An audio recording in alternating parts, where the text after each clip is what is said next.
বিশেষ করে কুমিল্লা এবং ব্রাহ্মণবাড়িয়ার ভাইদেরকে যদি এই জায়গা দিয়ে নামিয়ে দেওয়া হয়, ভারত এমনি পালাতে বাধ্য হবে, ঠিক না?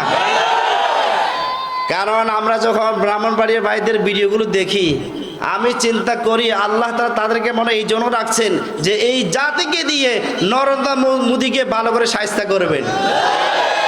কারণ ব্রাহ্মণবাড়িয়ার ভাইরা পারবেন, কারণ তাদের যুদ্ধের অভ্যাস আছে। তো তারাও বলবে কাকু আসো, চাচা আসো, তোমাকে ভালো করে পাওনা বুঝিয়ে দিব, রেডি হও, খেলা হবে খেলা হবে, ঠিক কিনা? পারবেন তো আপনারা ইনশাআল্লাহ? পারবেন? মনে রাখবেন জান্নাত আল্লাহ তাআলা আপনার জন্য রেডি করেছেন।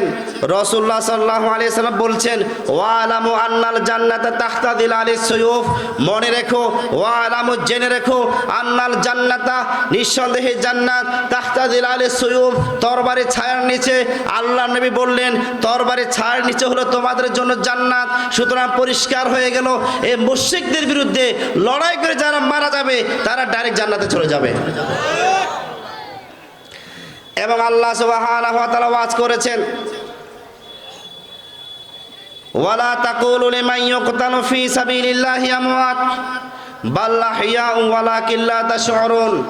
আল্লাহ সুবহানাহু ওয়া তাআলা বললেন যারা আল্লাহর পথে জীবন দিয়েছে তারা মারা গেছে এই কথা বলিও না।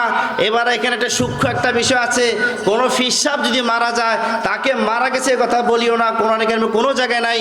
কিন্তু শহীদদের ব্যাপারে বলা আছে কে আল্লাহর কাছে যে নিহত হয়েছে তাকে মারা গেছে, মৃত্যুবরণ করেছে এই কথা বলবা না, তাকে শহীদ বলবা। আল্লাহর পক্ষ হতে তাকে রিজিক দেওয়া হয়, সে জান্নাতে সবুজ পাখি হয়ে যায়।